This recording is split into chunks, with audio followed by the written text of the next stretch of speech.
What if I told you that in 1966, 108 Australian soldiers defeated 2,000 enemy troops without air support, without reinforcements for 3 hours, and with ammunition running out so fast that men were counting individual bullets?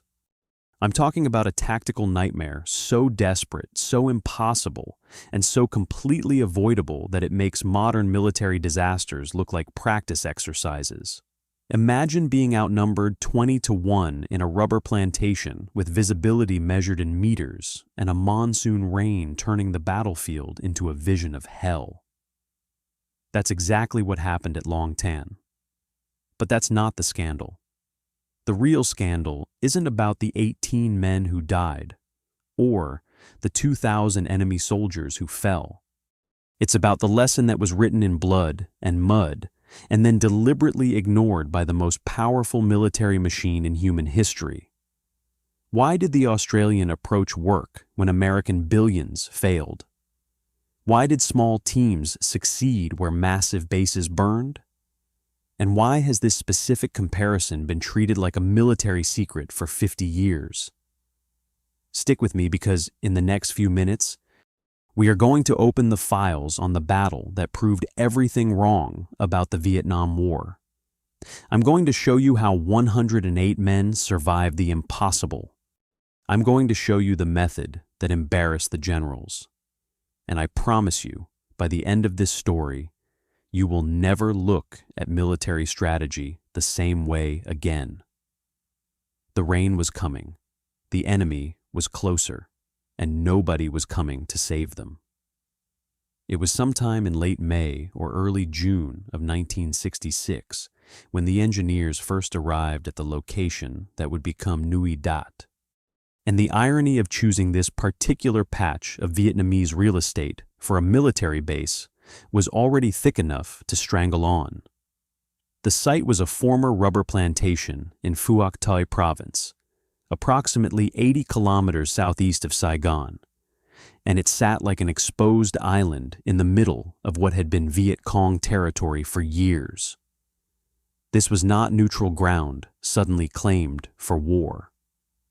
This was the enemy's backyard, a stretch of coastal lowland that the communists had controlled so thoroughly that local villages paid taxes to the Viet Cong, and the government of South Vietnam existed only as a theoretical concept discussed in Saigon offices. To the Australian commanders planning the deployment of the 1st Australian Task Force, the selection made perfect strategic sense. Route 15 ran nearby, providing a critical supply corridor. The nearby port of Vung Tau offered logistical access. The slight elevation of Nui Dat itself, which translated roughly to low hill, provided decent observation points once the rubber trees were cleared. But to anyone with a sense of historical irony, the Australians were building their fortress on sand, planting their flag in soil that enemy forces considered their own sovereign territory. The Viet Cong had been operating in Phuoc Toi province for more than a decade, and they were not about to surrender it simply because 4,000 Australian soldiers arrived with bulldozers and ambitions. The base that rose from the red earth over those humid weeks was not a sprawling concrete behemoth of the type that American forces were constructing elsewhere in South Vietnam. It was relatively modest by the standards of industrial warfare, a collection of tents, bunkers, artillery positions, and command posts surrounded by wire and defensive positions. The Australians believed they could control the province through a strategy they called clear and hold, a doctrine that emphasized securing territory and winning the population rather than the American approach of search and destroy missions that swept through areas and then abandoned them to the enemy. It was a philosophical difference that would come to define everything that followed, a bet that intelligence and precision could triumph where overwhelming firepower had repeatedly failed. But the vulnerability of Nui Dat became apparent on the humid night of August 17, 1966, when the illusion of security shattered under a barrage of Viet Cong mortar fire. It was approximately 10:30 in the evening when the first shells began falling from the darkness beyond the perimeter, 60mm and 82mm rounds arcing invisibly through the tropical night and detonating among the rows of tents and ammunition storage areas with a violence that transformed the quiet base into chaos. The attack lasted approximately 20 minutes, with roughly 60 rounds fired from positions somewhere in the jungle darkness to the east. When the smoke cleared and the wounded were carried to the medical station, the toll was calculated with grim precision. Private Errol Nowak, 24 years old, had been killed instantly when a mortar round detonated near his position. 23 others were wounded, some critically. Ammunition dumps had been hit, fires were burning, and the base that had felt so secure just hours earlier now felt exposed and vulnerable under a sky that offered no protection from an enemy who clearly knew exactly where they were and exactly how to hurt them. The attack was either a deliberate provocation designed to draw out an Australian response, or a reconnaissance by fire intended to gauge defenses and inflict casualties before a larger operation. Either way, it accomplished its purpose. Through the early morning hours of August 18th, as engineers worked to extinguish the fires and medics treated the wounded, the commanders gathered in the operations center to debate their response. Brigadier Oliver David Jackson, commander of the 1st Australian Task Force, was a methodical officer who had served in the Second World War and understood that the mortar attack represented more than harassment. It was a statement. The enemy was close, organized, and confident enough to strike at the heart of the Australian position. The question facing Jackson and his staff was not whether to respond, but how. Intelligence estimates suggested that the mortar positions were somewhere to the east of the base, probably within 4 or 5 kilometers, hidden in the rubber plantations and jungle that still covered much of the province. The conventional response would be to send out a patrol at first light, locate the firing positions, and either destroy them with artillery or call in airstrikes. It was a routine operation, the kind of mission that infantry companies conducted dozens of times without encountering anything more dangerous than abandoned equipment and cold cooking fires. Lieutenant Colonel Colin Townsend, commanding officer of the 6th Battalion, Royal Australian Regiment, received the order to send out a company-strength patrol. He selected D Company under Major Harry Smith, a tough and experienced officer who had seen combat in Korea and who ran his company with a discipline that bordered on the tyrannical. By dawn on August 18th, the decision was made. D Company would go hunting. What they would find was hunting them. But before we watch D Company walk into that trap, we need to understand why the trap existed at all, and why the Americans had already proven that the Australian approach was the only one that worked, and then ignored their own lesson. The United States Army in Vietnam was attempting to fight a war of attrition against an enemy that refused to cooperate with the mathematics of industrial slaughter. General William Westmoreland had committed the nation to a strategy that assumed victory would come by grinding down the enemy faster than they could replace their losses, by pouring such an overwhelming volume of firepower and resources into Southeast Asia that the communists would eventually collapse under the weight of metal and explosive. To support this doctrine, the Americans built massive logistics bases that resembled industrial cities more than military outposts. Cam Ranh Bay, Da Nang, Long Binh. These were not temporary encampments, but permanent fortifications with deep-water ports, paved runways, power grids, and supply depots that contained enough ammunition and fuel to prosecute a war for years without resupply. The logic was seductive in its simplicity. If you build walls high enough and pack them with enough firepower, you create islands of absolute safety in hostile territory. If you stockpile enough bombs and bullets, you can sustain operations indefinitely. If you throw enough money and steel at the problem, the enemy will eventually break.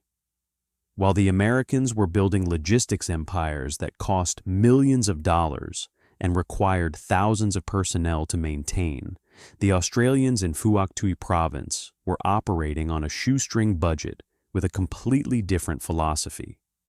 The Australian task force numbered approximately 4,500 personnel at its peak, a fraction of the American commitment of more than 500,000 troops.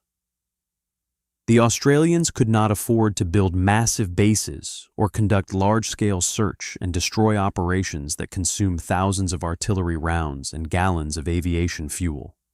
Necessity forced innovation. Instead of overwhelming firepower, the Australians emphasized intelligence, gathering through Special Air Service reconnaissance patrols that spent weeks in the jungle collecting information on enemy movements. Instead of battalion-sized sweeps that alerted the enemy to their presence, they conducted small unit operations designed to locate and destroy specific targets with precision. Instead of abandoning territory after clearing it, they established permanent presence through civic action programs and village security. The Australian method was not prettier or more humane than the American approach. It was simply cheaper and, as events would prove, vastly more effective. An SAS patrol of 5 men moving silently through enemy territory for 2 weeks cost a few $1,000s in equipment and supplies. That same patrol could gather intelligence that allowed a single artillery battery to destroy an enemy bunker complex with a handful of well-placed shells, achieving the objective for a fraction of what an American B-52 bombing mission would cost. The mathematics were undeniable, even if the Pentagon refused to calculate them. But the resistance to adopting Australian methods went deeper than dollars and deeper than doctrine. It struck at the fundamental way that the American military measured success and advanced careers. In the Byzantine world of military bureaucracy, a commander's value was directly proportional to the size of his command and the amount of resources he consumed. A general who managed a massive logistics hub with 10,000 men and $1 billion budget was seen as a powerful and successful leader, a man destined for promotion and prestige. A colonel who commanded a small specialized unit that operated in the shadows with minimal resources was often viewed as an outlier, a curiosity who did not fit the traditional model of command. The system was perfectly designed to reward excess and punish efficiency. An officer who reduced his ammunition expenditure through better targeting was not celebrated for saving taxpayer money. He was questioned about why he was not applying enough pressure on the enemy. A commander who secured territory with minimal casualties was not praised for his tactical skill. He was suspected of avoiding contact and not being aggressive enough. The career incentives were completely backwards, calibrated to produce exactly what they got: a bloated, expensive, ammunition-hungry army that measured success in tonnage, expended rather than objectives achieved. While the Australians were proving that intelligence and precision could control territory with minimal resources, the American military-industrial complex was feeding itself, growing larger and more expensive with every passing month. Convinced that the only reason the strategy was not working was that they simply had not applied enough force yet. The difference in philosophy would be tested at Long Tan in a way that neither side anticipated, and the results would be so clear, so undeniable, that it would take 50 years of institutional denial to bury them. Major Harry Smith was 33 years old on the morning of August 18, 1966, and he had a reputation within the 6th Battalion as a demanding and sometimes abrasive commander who expected perfection from his men and offered neither sympathy nor excuses when they fell short. He had learned his trade in Korea more than a decade earlier, where the realities of combat against a determined enemy had burned away any romantic notions about warfare and replaced them with a cold professional understanding that battles were won through discipline, preparation, and the absolute refusal to accept failure. His company, D Company of the 6th Battalion, numbered 108 men that morning, slightly under strength, but composed of a mix that represented the complexity of Australia's involvement in Vietnam. Some were regular soldiers who had chosen the army as a career and who wore their professionalism like armor. Others were products of the National Service Program, young men whose names had been selected by birthday lottery to serve 2 years of compulsory military service. These conscripts, some as young as 19, had not volunteered for war. They had been drafted, trained, and shipped to Southeast Asia because their birth dates had condemned them to military service. The controversy over conscription was already poisoning Australian politics, with protests growing in the streets and families torn apart over whether it was moral to force young men to fight in a foreign war. But at Nui Dat, on that August morning, the distinction between regular and conscript mattered less than competence and courage.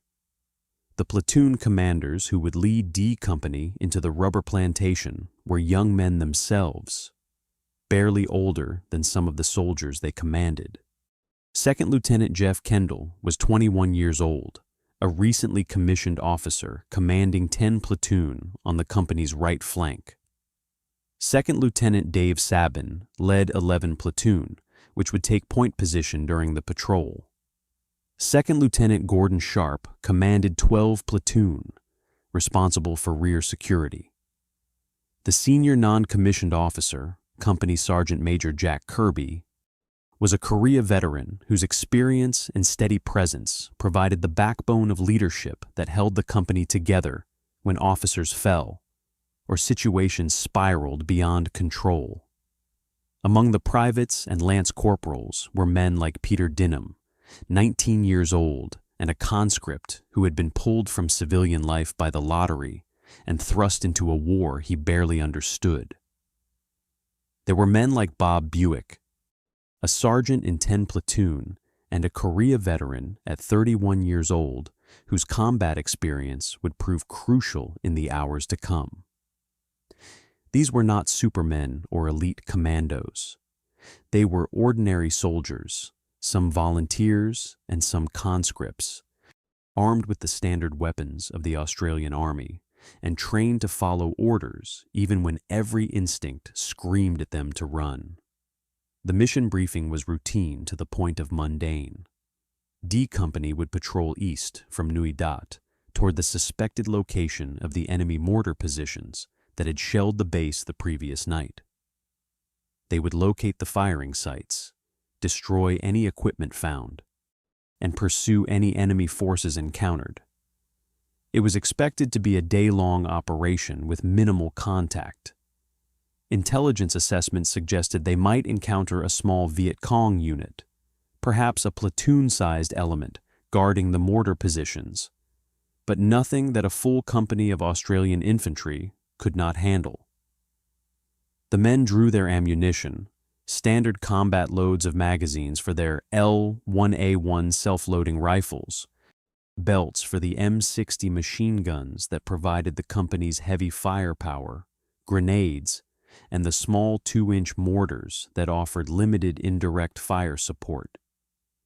Radio communications would be limited, with platoon commanders able to contact company headquarters, but individual sections operating without direct communication to higher command. At 8:45 in the morning, D Company moved out through the perimeter wire of Nui Dat and disappeared into the rubber plantation that stretched eastward toward the coast. The temperature was already climbing past 30 degrees Celsius. The humidity was crushing, and the men settled into the grinding monotony of a combat patrol in hostile territory. They were walking into the valley of death. They just did not know it yet. What D Company could not know, as they moved through the regular rows of rubber trees, was that Australian intelligence had suffered a catastrophic failure of assessment that morning. The information available to Brigadier Jackson, Lieutenant Colonel Townsend, and Major Smith suggested normal levels of enemy activity in the province, the kind of routine presence that Australian patrols encountered regularly. Small Viet Cong units moving supplies, local force battalions conducting training, harassment operations around the base perimeter. Nothing indicated that enemy forces were massing in strength anywhere near Nui Dat. But the reality hiding in the jungle was terrifying in its scope. The 275th Viet Cong Regiment, a North Vietnamese Army regular unit of approximately 2,000 troops, had moved into position east of the Australian base over the previous weeks. The D445 Provincial Mobile Battalion, another 400 to 500 fighters with intimate knowledge of the local terrain, was operating in conjunction with them.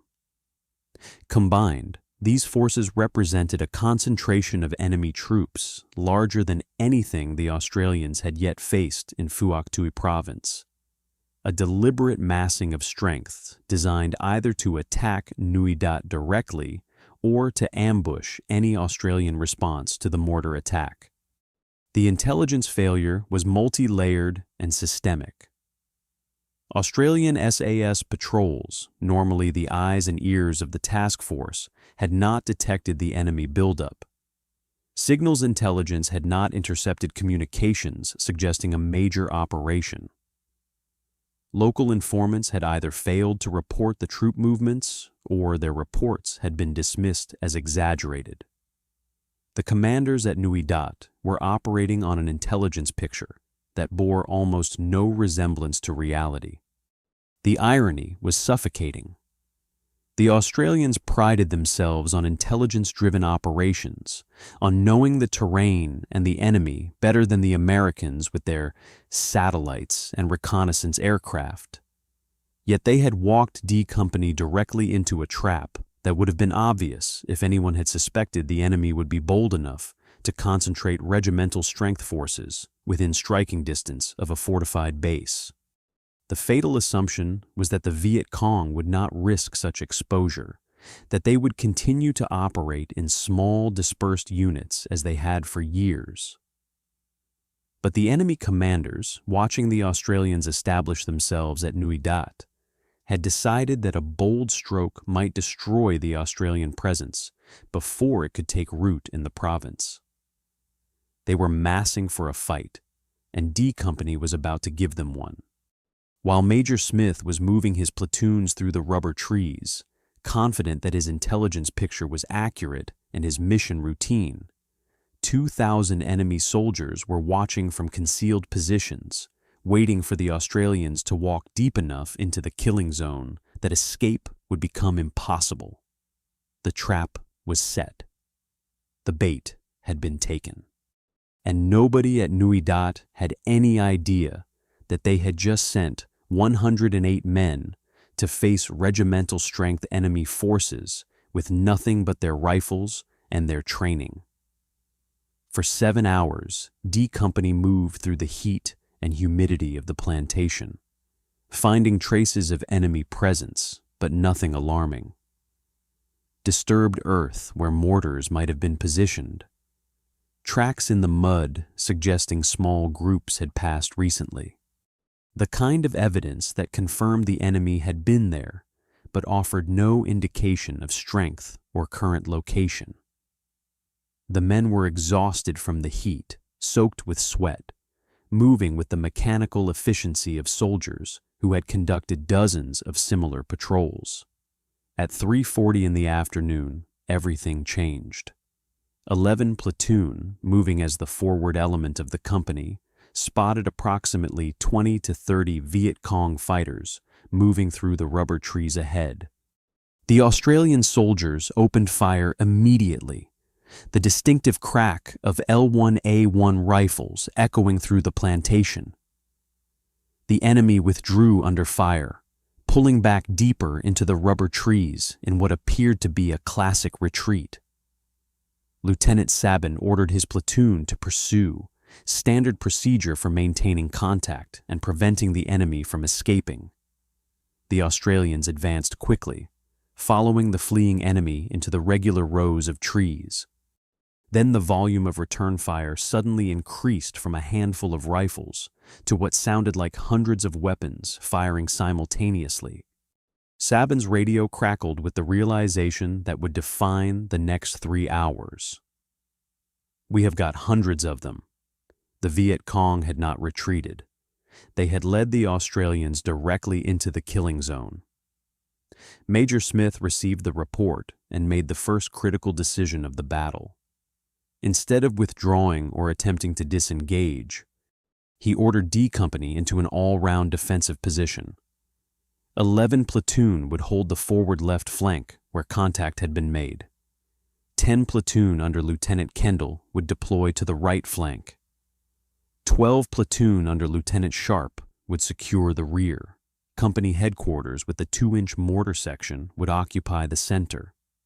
It was a textbook response to being surrounded, creating a defensive perimeter that allowed the company to engage threats from any direction while maintaining command and control in the center.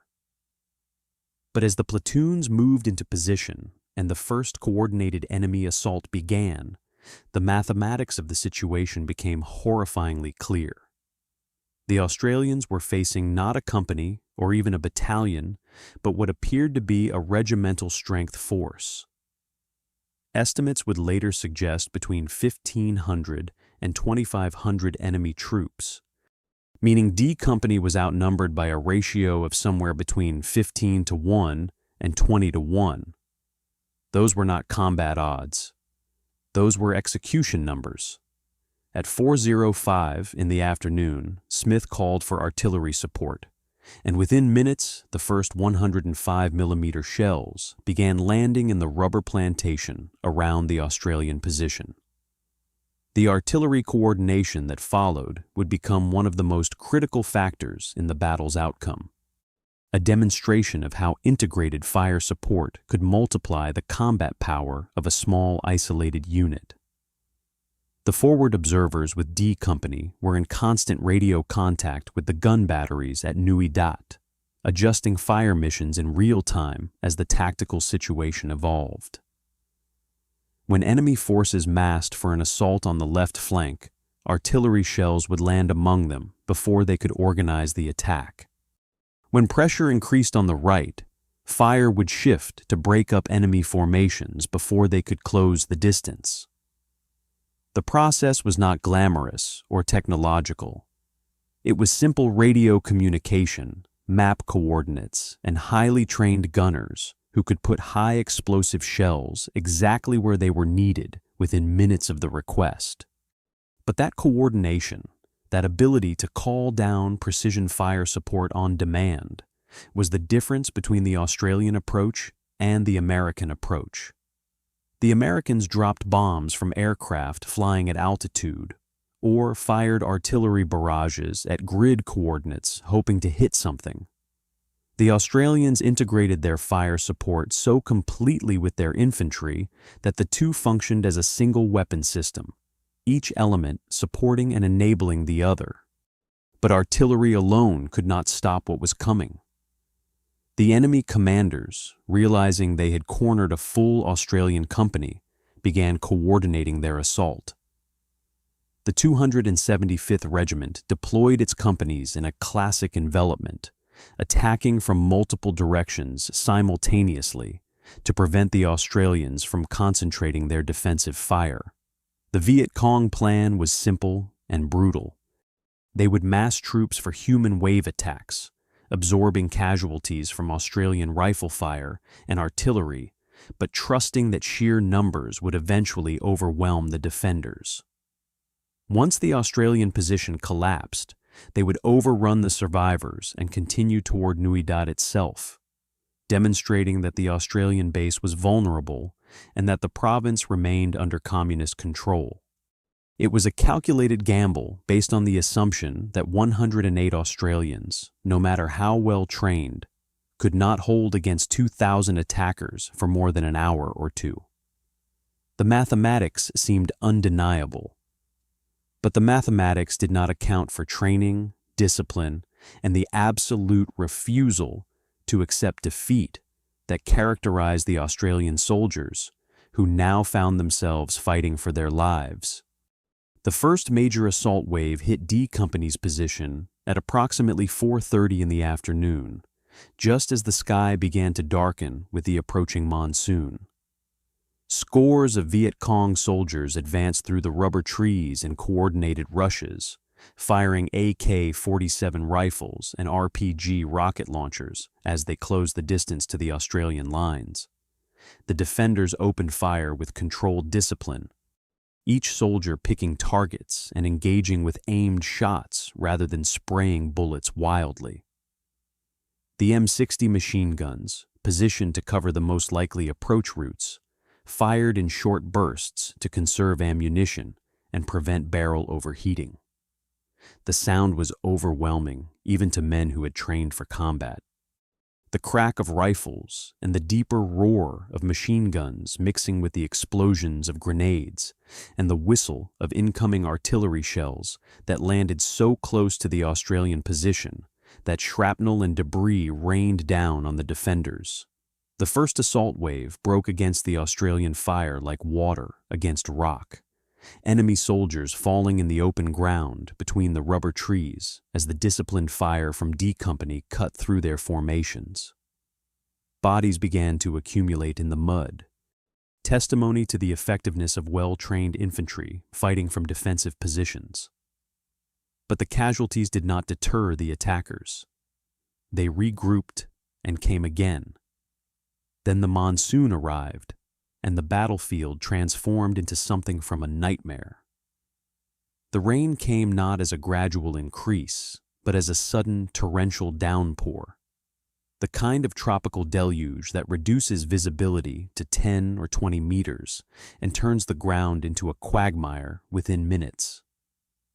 The rubber plantation, already dim under the canopy of trees, became a claustrophobic maze where soldiers could barely see beyond their immediate position. The rain was both salvation and curse. It disrupted enemy coordination, making it difficult for Viet Cong commanders to control their units or coordinate assaults across the perimeter. Bugles and whistles that normally signaled attack orders were drowned out by the roar of rain on leaves. Visual signals became useless in the reduced visibility. But the same rain that saved the Australians by disrupting enemy attacks also made their own situation more desperate. Weapons began to malfunction as water infiltrated mechanisms. Soldiers slipped in the mud, unable to move quickly between positions. Visibility collapsed to the point where enemy soldiers could approach within meters before being spotted. And most critically, the rain obscured the battlefield to the point where artillery fire, already landing danger close to Australian positions, became a calculated risk with every mission. The forward observers were adjusting fire based on sound and memory rather than visual confirmation, bringing shells down within 50 meters of their own positions and trusting that the high explosive would kill more enemy soldiers than Australians. Through the rain and chaos, a more insidious crisis was developing.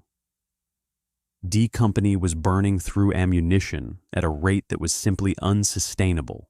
The M60 machine guns, firing almost continuously to break up enemy assaults, were consuming belts of ammunition that had been calculated to last an entire day of combat. Riflemen who had started the battle with a standard combat load of magazines were down to their last few. The small 2-inch mortars had exhausted their ready ammunition. Company Sergeant Major Kirby moved through the position in a half-crouch, redistributing ammunition from the wounded to soldiers who were still fighting, collecting magazines from dead enemy soldiers when possible, performing a brutal calculus of who needed bullets more urgently. The mathematics were simple and terrifying. At the current rate of fire, D Company would be out of ammunition within an hour, possibly less. Once the magazines were empty, the battle would transition to hand-to-hand combat with bayonets and rifle butts against an enemy that still numbered in the hundreds. The defenders would be slaughtered. Major Smith, coordinating the defense from company headquarters in the center of the perimeter, was already making radio calls to Nui Dat requesting immediate resupply and reinforcement. The response was that help was being organized, but the weather was preventing helicopter resupply, and any ground reinforcement would take time to reach the position. Time was the one commodity D Company no longer possessed. The pressure on 10 Platoon, holding the right flank of the Australian position, intensified to the point of collapse. Lieutenant Kendall, 21 years old and commanding his platoon in its first major battle, was everywhere along his section of the perimeter, directing fire, repositioning soldiers, calling for artillery adjustments to break up enemy formations massing for assault. His men were down to their last magazines, some soldiers counting individual rounds and making every shot deliberate and aimed. The Viet Cong, sensing weakness on the right flank, concentrated their attacks there, throwing wave after wave of troops at 10 Platoon's positions in an effort to create a breach that would allow them to roll up the entire Australian line. Hand-to-hand fighting erupted in several positions as enemy soldiers closed to grenade range and then beyond.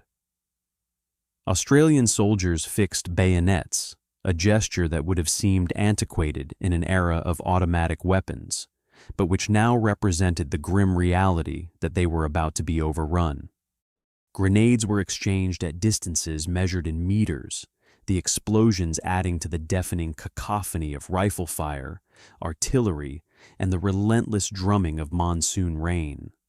Then Lieutenant Jeff Kendall was hit, shot through the throat while directing his men's fire. He collapsed instantly, killed before his body hit the mud. The only officer killed in the battle, 21 years old, died doing exactly what his training had demanded, leading from the front and refusing to abandon his position, even as it disintegrated around him.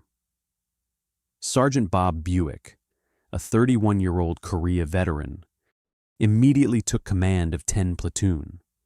There was no time to process the loss of the lieutenant, no moment to acknowledge the death of a man who had been alive and giving orders seconds earlier. Buick simply stepped into the vacuum of leadership and stabilized the line through force of personality and experience, moving among positions that were barely holding, redistributing the last ammunition, physically repositioning soldiers who were on the edge of panic. His actions in those minutes would later earn him the Distinguished Conduct Medal, but in the moment it was simply survival, the automatic response of a professional soldier who understood that panic was contagious and that 10 Platoon's collapse would doom the entire company. Across the perimeter, other soldiers were having their own private battles with exhaustion, fear, and the knowledge that they were minutes away from being overwhelmed.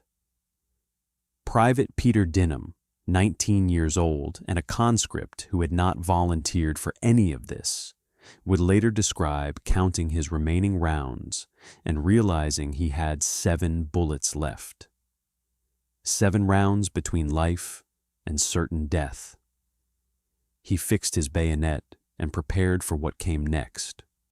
Private Noel Grimes had the same experience, down to single-digit ammunition and certain that the next enemy assault would be the last one they could repel. But they did not run. The mateship culture that defined Australian military tradition, The absolute refusal to abandon your mates, even when every rational calculation said the position was lost, kept them in the line. The artillery fire missions became increasingly desperate, with shells landing so close to Australian positions that the explosions were detonating in the tree canopy above them, showering the defenders with shrapnel and splintered wood. The term danger close was inadequate to describe artillery landing within 30 meters of friendly positions, but the alternative was to allow enemy troops to mass for final assaults. Major Smith was calling corrections with clinical precision, walking the fire back and forth across the enemy's suspected assembly areas, trusting that the gunners at Nui Dat could place shells with accuracy measured in meters rather than hundreds of meters. Over the course of the battle, the artillery batteries would fire more than 3,000 rounds. A sustained fire mission of such intensity that gun barrels overheated and ammunition stockpiles at Nui Dat began to run low. But it was working. The high explosive shells were tearing apart enemy formations before they could coordinate attacks, creating a zone of death around the Australian perimeter that enemy soldiers had to cross under fire. The combination of artillery and rifle fire created interlocking kill zones that multiplied the defensive power of 108 men to the point where they could hold against forces 10 or 20 times their size. But only if the ammunition lasted, and the ammunition was not going to last. At Nui Dat, 4 kilometers to the west, Brigadier Jackson was facing a decision that would either save D Company or multiply the disaster. The situation was clear from the radio reports. D Company was surrounded, outnumbered, running out of ammunition, and would be overrun within the hour if they did not receive reinforcement. Helicopter resupply was impossible in the monsoon rain and failing light. The only option was to send a ground force, and the only force that could reach D Company quickly enough were the armored personnel carriers of 3 Troop, 1st Armored Personnel Carrier Squadron. But sending the APCs was itself a high-risk gamble. The M113 armored personnel carriers, essentially aluminum boxes on tracks with 50 caliber machine guns mounted on top, were vulnerable to RPG rockets and mines. If they were ambushed or destroyed en route, the disaster would multiply from 1 company surrounded to 2 units lost, and the base itself potentially vulnerable to follow-on attacks. Jackson made the call. A company of 6th Battalion would mount the APCs and drive toward D Company's position, fighting through whatever resistance they encountered. It was a calculated risk based on the belief that 3 APCs with mounted machine guns could break through enemy forces, and that the arrival of fresh troops and ammunition would turn the tactical situation. Lieutenant Colonel Townsend approved the mission, and within minutes the diesel engines of the APCs were roaring to life, and company soldiers were climbing aboard, carrying as much ammunition as they could physically carry. They had 4 kilometers to cover through enemy territory in fading light and monsoon rain. D Company had perhaps 4 minutes of ammunition remaining. The race was on. The enemy commanders, watching the Australian position through the rain and smoke, prepared what they believed would be the final assault. Approximately 400 to 500 troops were assembled for a coordinated push from multiple sides. Enough mass to simply overwhelm the defenders through sheer weight of numbers, even if casualties were severe. The Viet Cong soldiers, exhausted from hours of combat and shocked by the volume of Australian fire, nevertheless prepared to advance on the orders of whistles and bugles. They could sense the Australian weakness, the slackening of fire as ammunition ran low, the gaps appearing in the defensive line where casualties had not been replaced. One more push, their commanders calculated, and the position would collapse. Then they could overrun the survivors, seize weapons and equipment, and claim a victory that would resonate throughout the war. They were so close to destroying an entire Australian company that they could taste it. The assault began with the same tactics that had been used throughout the afternoon: coordinated rushes through the rubber trees supported by RPG fire and aimed rifle shots at Australian positions. But this time, the defensive fire was noticeably weaker, individual rifles firing single shots instead of controlled bursts, machine guns silent because the belts were empty. The Viet Cong sensed victory. Then they heard the diesel engines. First, the sound carried through the rain, a mechanical roar that was distinctly different from the organic sounds of infantry combat. The Australians in their defensive positions heard it too and allowed themselves the first moment of hope in hours. The APCs were coming. The enemy soldiers, caught in the open plantation between their assembly areas and the Australian perimeter, suddenly found themselves facing a threat they had not anticipated. The three M113 armored personnel carriers burst into the battlefield area at approximately 6:30 in the evening, their 50 caliber machine guns opening fire immediately. The effect on enemy troops caught in the open was devastating. The 50 caliber rounds, each one the size of a man's finger and traveling at supersonic velocity, tore through the rubber trees and anything behind them with mechanical efficiency. Viet Cong soldiers who had been advancing confidently moments earlier were cut down in rows, their bodies torn apart by weapons that had been designed to destroy light vehicles and were now being employed against infantry in the open. The APCs maneuvered through the plantation like mobile fortresses, their commanders directing fire at concentrations of enemy troops, while A Company soldiers dismounted and moved to join D Company's defensive line, bringing desperately needed fresh ammunition and fresh troops to positions that had been on the edge of collapse. The tactical situation reversed in minutes.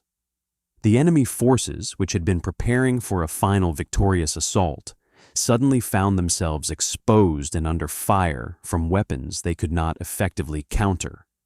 RPG teams attempted to engage the APCs, but the vehicles were maneuvering too quickly, and the visibility was too poor for accurate shots. The Australian fire, which had been weakening due to ammunition shortages, suddenly intensified as a company's fresh troops joined the battle, and as D Company soldiers received resupplied magazines and belts. The Viet Cong withdrawal began almost immediately, not a rout, but an organized pulling back of units that recognized the battle had turned against them. They attempted to recover their dead and wounded, a Vietnamese military tradition that considered leaving fallen comrades on the battlefield to be shameful, but the Australian fire prevented organized body recovery in most areas. The rubber plantation that had been a killing ground for 3 hours became a charnel house as enemy forces withdrew under continuous fire from infantry, machine guns, and artillery that continued to pursue them into the jungle. By 7 in the evening, the battlefield had fallen silent except for the continuing rain and the occasional crack of a rifle as Australian soldiers engaged stragglers or shadows that might have been enemy soldiers. D Company had held, against odds that should have resulted in their complete destruction. They had held the line until reinforcement arrived, and they had done it through discipline, training, integrated fire support, and a refusal to accept the mathematics of defeat. But the night was just beginning, and in some ways it was more terrifying than the battle itself.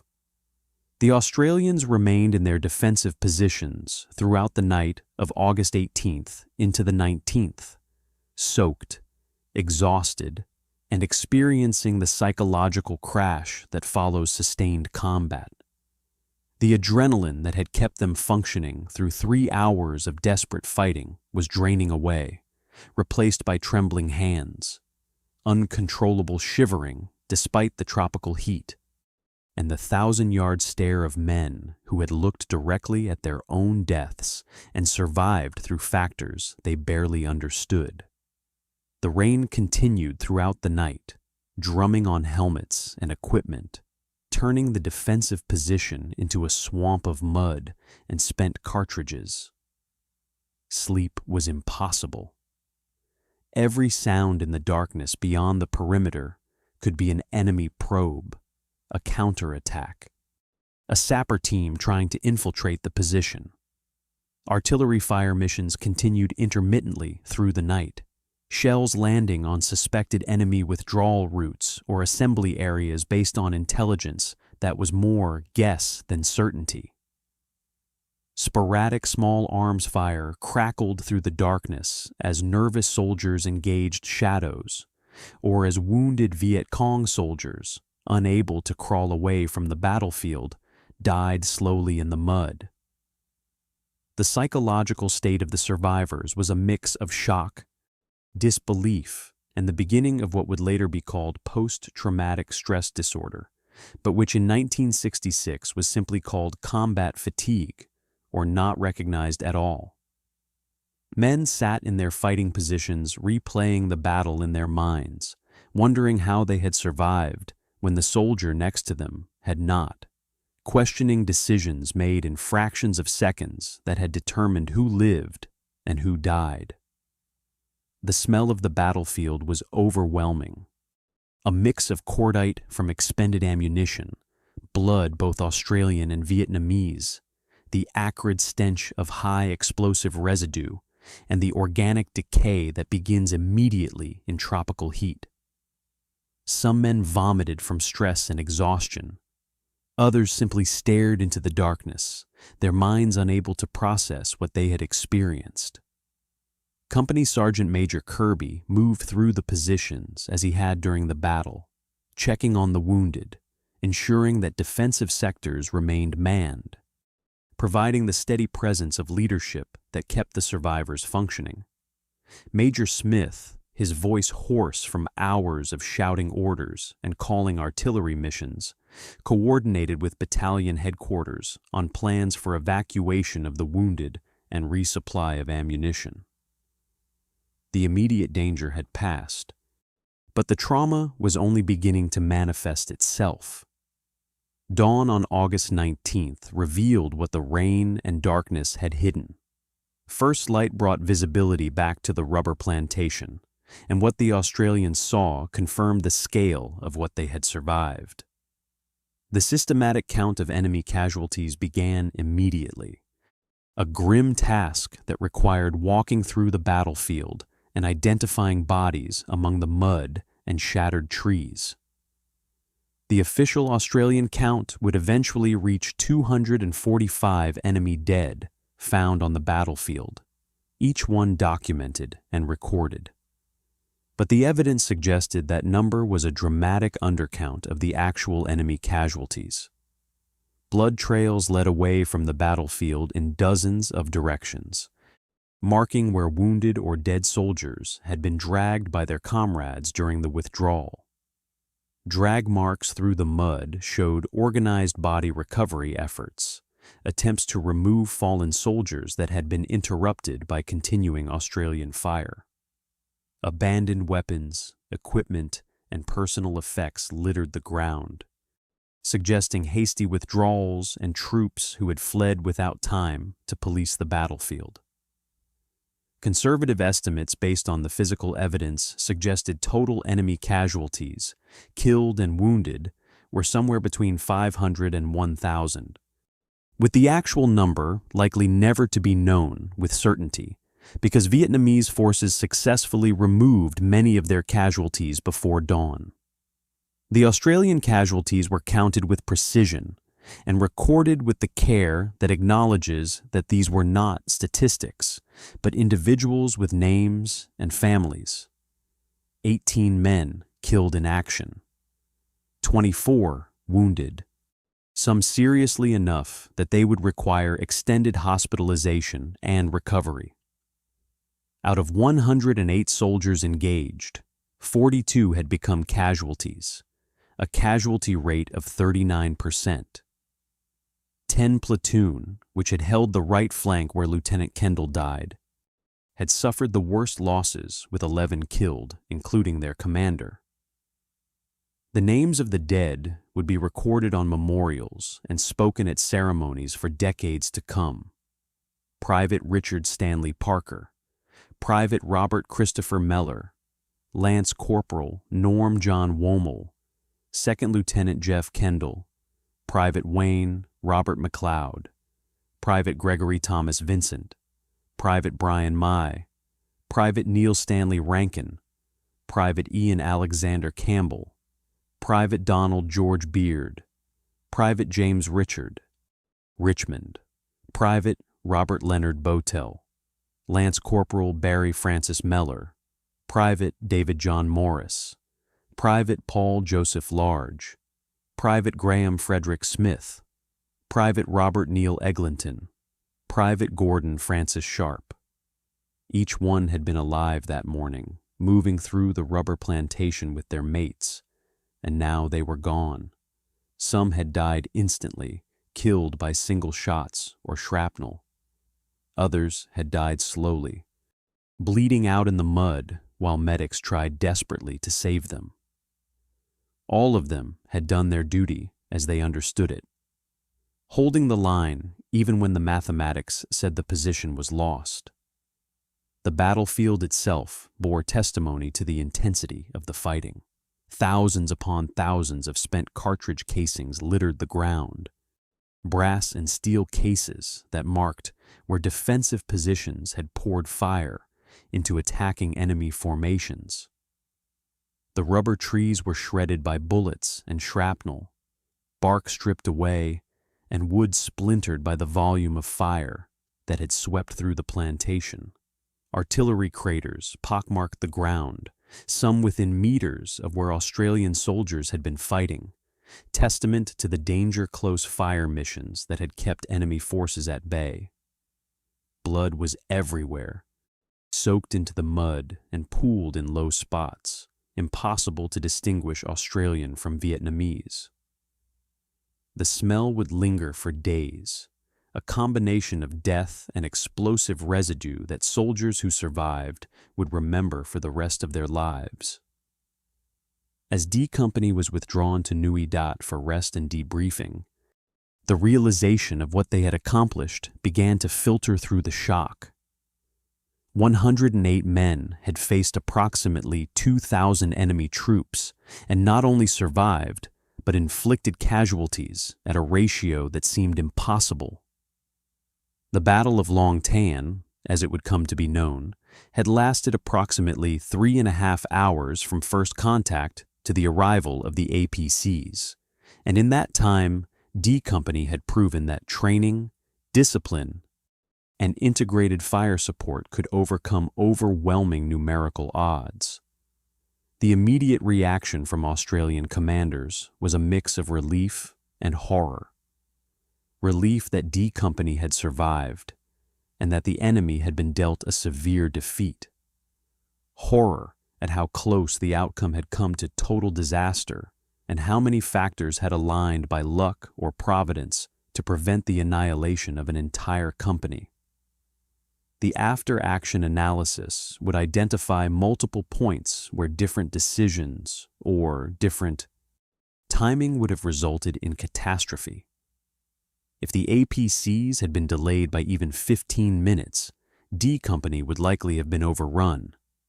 If the monsoon rain had not arrived when it did to disrupt enemy coordination, the assaults might have succeeded through sheer mass. If the artillery had not been available or the gunners less accurate, the defensive fire might not have been sufficient to hold the perimeter. If individual soldiers had broken and run rather than holding their positions despite impossible odds, the line would have collapsed and everyone would have died. The battle had been won by the narrowest of margins, and everyone involved knew it. The awards and recognition that followed the battle would become a source of controversy that persisted for decades. Major Harry Smith received the Military Cross, a decoration recognizing gallant and distinguished service in action. Company Sergeant Major Jack Kirby and Sergeant Bob Buick both received the Distinguished Conduct Medal, second only to the Victoria Cross in recognizing gallantry by non-commissioned officers and other ranks. Several soldiers received military medals for acts of courage during the fighting. By the standards of military awards, these were significant decorations recognizing exceptional performance under fire. But many soldiers, veterans, and historians would argue for the rest of their lives that the awards were inadequate for what had been accomplished at Long Tan. The absence of a Victoria Cross, Australia's highest military honor, was particularly controversial. The argument made by advocates was simple. If surviving against 20-to-1 odds while commanding a company that suffered 39% casualties while inflicting hundreds of enemy casualties did not merit a Victoria Cross, then what possibly could? The official explanation was that the actions, while commendable, did not meet the specific criteria for the award, which required acts of valor in the face of the enemy that were exceptional even by the standards of combat. The unofficial whispers suggested that politics had interfered with military merit, that the Australian government in 1966 was increasingly uncomfortable with the Vietnam War and did not want to glorify actions that might generate more support for a conflict that was already dividing the nation. Major Smith himself would spend more than 50 years, essentially the rest of his life, advocating for greater recognition for his men. He believed passionately that D Company deserved a unit citation, an award that recognized the collective achievement of the company rather than individual acts of valor. He compared Long Tan to other battles in Australian history that had received more extensive recognition despite, in his view, less impressive tactical achievements. He argued that the absence of proper recognition was a betrayal of the soldiers who had fought and those who had died. The campaign for recognition continued through the decades, taking on a life of its own as survivors organized, historians researched, and public understanding of the battle grew. In 1986, the 20th anniversary of the battle, major commemorations brought renewed attention to Long Tan.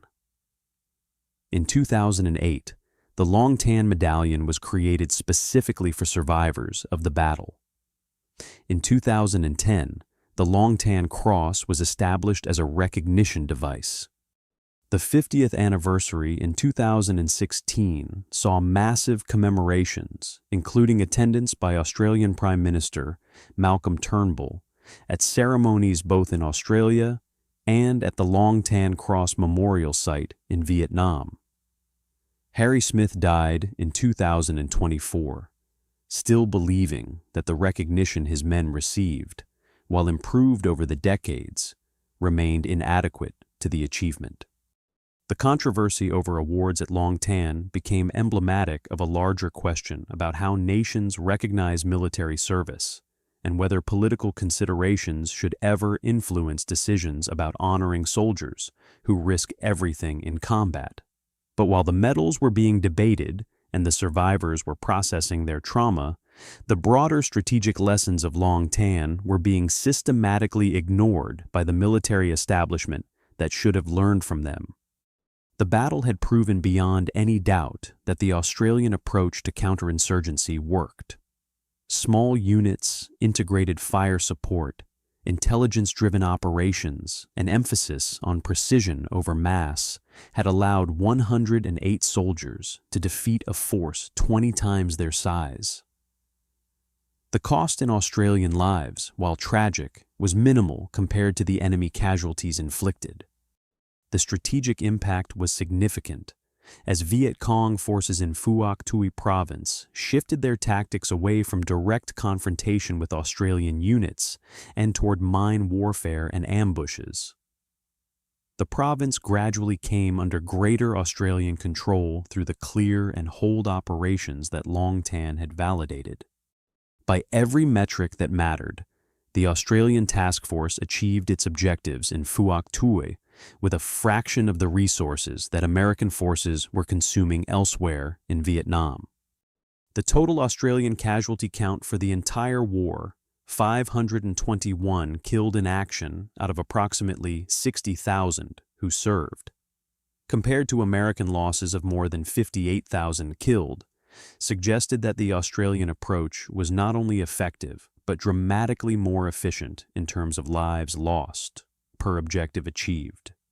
Yet the United States Army, fighting the same war in the same country against the same enemy, learned almost nothing from the Australian example. American operations continued to emphasize search and destroy missions, massive fire support from artillery and air assets, construction of large vulnerable bases, and body count metrics that measured success by enemy casualties rather than territory controlled or population secured. Some American commanders studied the Battle of Long Tan and incorporated lessons about artillery coordination and small unit tactics into their training, but the systemic changes necessary to replicate the Australian approach never materialized. The reasons were not military, but bureaucratic and economic. The Australian model did not support the military-industrial complex that had grown around the Vietnam War. Small unit operations did not require massive defense contracts for aircraft, ammunition, and logistics support. Intelligence-driven targeting did not consume the enormous quantities of ordnance that search and destroy missions demanded. Precision operations did not justify the budget appropriations that funded careers and corporate profits. An army organized around the Australian philosophy would be smaller, leaner, more efficient, and vastly less expensive. It would also threaten the entire ecosystem of contractors, suppliers, and bureaucrats whose livelihoods depended on an ever-expanding military budget. The career incentive structures within the American military worked actively against adopting Australian methods. An American colonel who reduced his unit's ammunition expenditure by 50% through better targeting and intelligence would not be praised for efficiency. He would be questioned about why he was not applying maximum pressure on the enemy. An officer who achieved territorial control with minimal casualties would be suspected of avoiding contact rather than praised for tactical skill. The promotion system rewarded officers who commanded large units, managed enormous budgets, and demonstrated aggressive pursuit of the enemy through metrics like artillery rounds fired, airstrikes called, and enemy bodies counted. There was no career benefit to fighting a smart, economical war when the system measured success through tonnage expended. The lessons of Long Tan, which proved that intelligence and precision could achieve what firepower and mass could not, died stillborn because they contradicted the fundamental economic logic of the American war machine. While Australian forces were gradually securing Phuoc Tuy province through operations that cost thousands of dollars per mission, American forces were conducting operations elsewhere in Vietnam that cost millions and achieved temporary results that evaporated as soon as the troops withdrew. The contrast could not have been more clear or more damning. But clarity and truth do not change systems that profit from ignorance. The enemy learned faster than the Americans did. Viet Cong and North Vietnamese commanders in Phuoc Tuy province, having suffered catastrophic losses at Long Tan, shifted their strategy to avoid direct confrontation with well-supported Australian units. They increased their reliance on mines and booby traps, weapons that could inflict casualties without requiring fighters to face Australian firepower. they focused on ambush tactics, hitting Australian patrols at times and places of their choosing, and then withdrawing before artillery or reinforcements could arrive. They avoided massing forces near Nui Dat, recognizing that any concentration of troops would be detected and destroyed by Australian artillery. The tactical adaptation was complete and professional, acknowledging that the Australian methods worked and adjusting their operations accordingly. But the strategic calculation also changed. The Viet Cong recognized that they could not drive the Australians out of Phuoc Tuy through military force, so they focused instead on attrition, making the Australian presence costly enough in casualties and resources that political support back in Australia would eventually erode. It was a long-term strategy that ultimately proved correct. By 1972, with American forces withdrawing and Australian public opinion turning decisively against the war, the Australian task force was pulled out of Vietnam. The Viet Cong had lost the tactical battles, but won the strategic war by outlasting their enemies' political will. The story of Long Tan did not end with the withdrawal of Australian forces from Vietnam. In many ways, the battle's importance grew over the decades as historians, veterans, and the Australian public gradually came to understand what had actually happened in that rubber plantation on a rainy August afternoon. The Long Tan Cross, a simple memorial erected at the battle site in 1969, became a pilgrimage destination for Australian veterans and families of those who served. The site, maintained by the Vietnamese government with varying levels of cooperation with Australian authorities, represented a physical connection to the battle that survivors could visit and where the names of the dead were commemorated. The Australian War Memorial in Canberra developed extensive exhibitions on Long Tan, displaying artifacts from the battle, personal effects of soldiers who fought there, and detailed reconstructions of the tactical situation. School curricula began including Long Tan as part of teaching about the Vietnam War, ensuring that future generations would know the story. August 18th was designated Long Tan Day, commemorated annually with ceremonies at war memorials across Australia, though it never achieved status as a public holiday despite ongoing advocacy. The cultural impact extended beyond official commemorations. In 2019, the film Danger Close brought the story to a new generation of Australians who had no personal memory of the Vietnam War.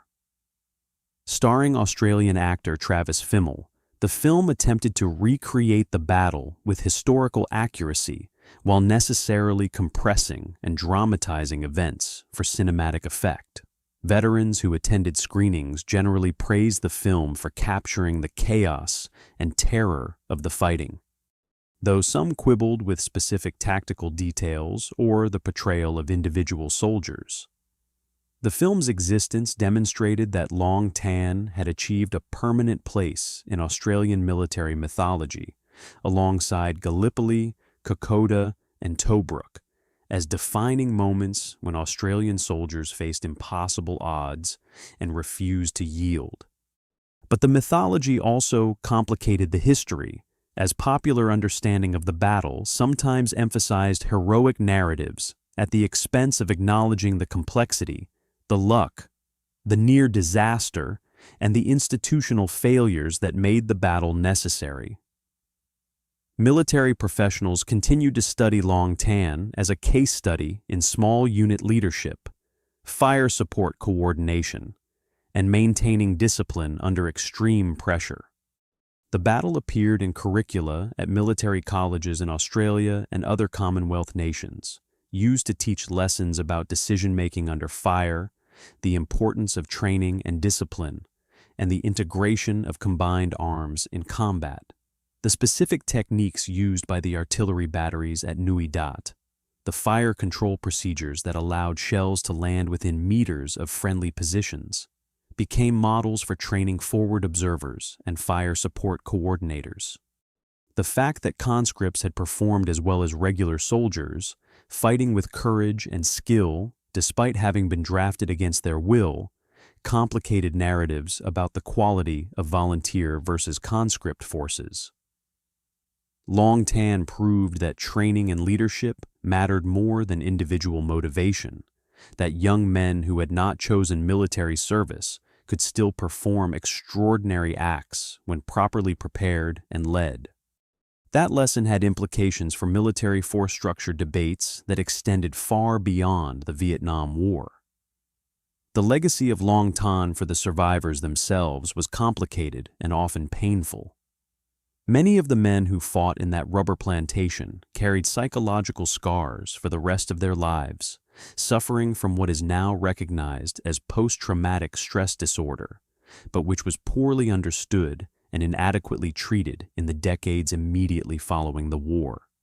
Some turned to alcohol to cope with memories they could not escape.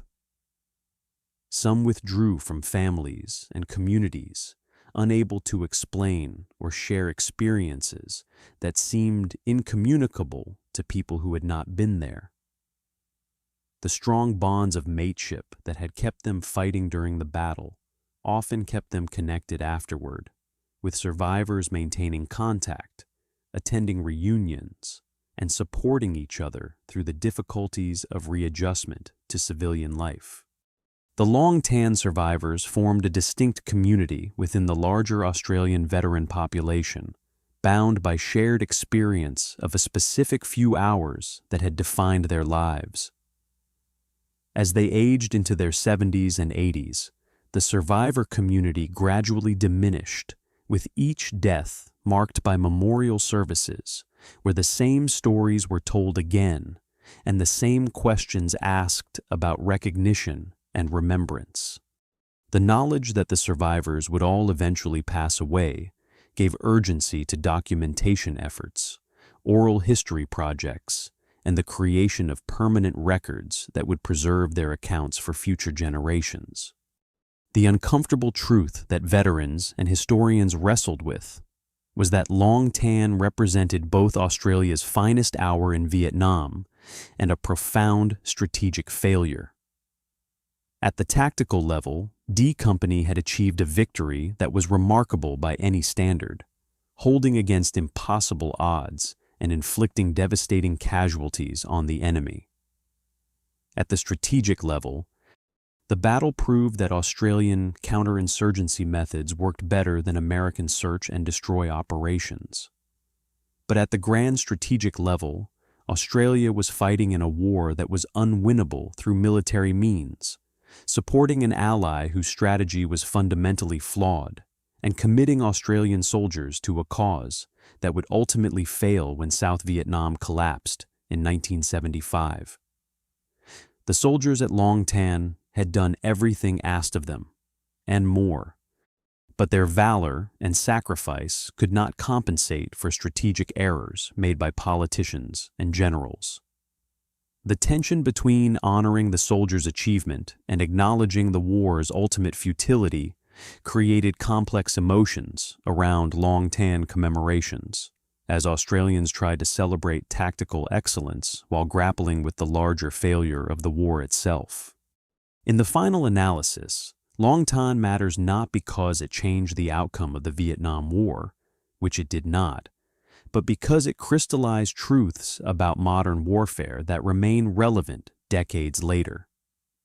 The battle proved that technology and resources, while important, cannot substitute for training, discipline, and intelligent application of force. It demonstrated that integrated combined arms, particularly the coordination between infantry and artillery, can multiply combat power far beyond the sum of individual capabilities. It showed that small, well-trained units with good intelligence and fire support can achieve objectives that massive forces with poor coordination cannot.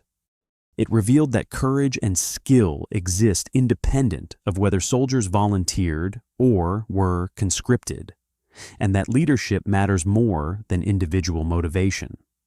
Most importantly, for the purposes of understanding military institutions, Long Tan exposed how bureaucratic incentives and economic interests can prevent military organizations from learning obvious lessons, preferring comfortable familiar methods that support existing power structures over more effective approaches that threaten the status quo. The fact that the United States military studied Long Tan, understood its implications, and then continued doing exactly what it had been doing before demonstrates the power of institutional inertia and the difficulty of changing organizations even when the evidence demands it. The battle also illuminates the human dimension of war in ways that sterile discussions of tactics and strategy cannot capture. 108 men, many of them barely adults and some forced into service against their will, faced circumstances that should have resulted in their deaths. They did not run.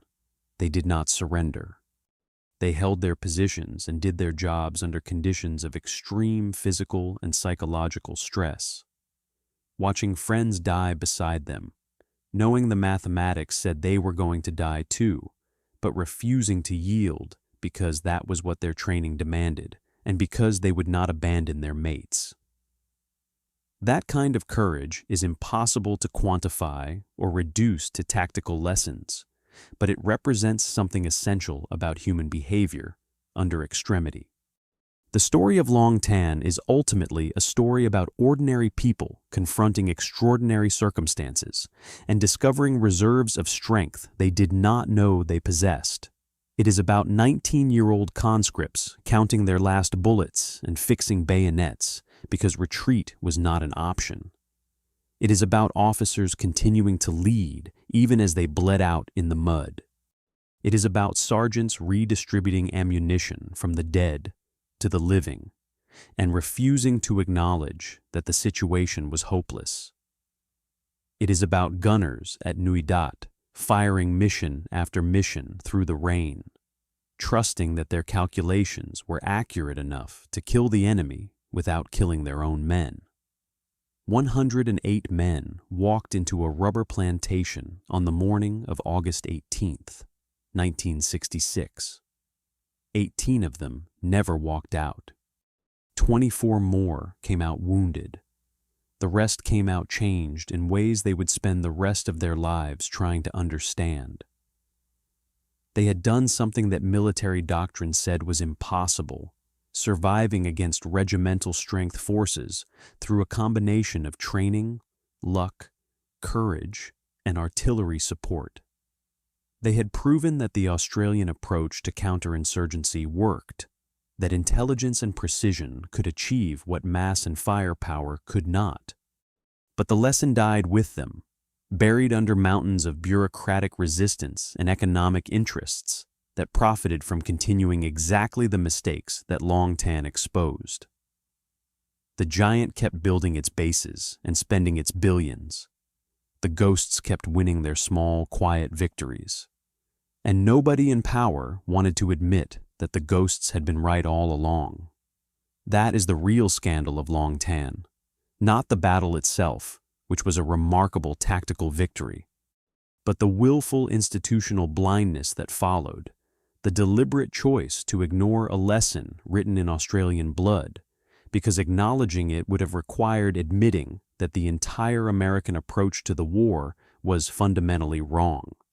How many more young men died because the generals refused to learn from 108 Australians who showed them how to win? How many more billions were wasted building targets instead of weapons? How many more disasters had to happen before someone finally asked whether bigger was actually better? Those are the questions that Long Tan forces us to confront, and they remain unanswered today. Every time a military chooses mass over intelligence, firepower over precision, expensive over effective, the ghosts of D Company whisper their lesson from a rubber plantation half a century ago. 108 men, 2,000 enemy troops, 3 hours of hell. And they won because they fought smart, not big. That is the lesson. That is the scandal. That is why it still matters.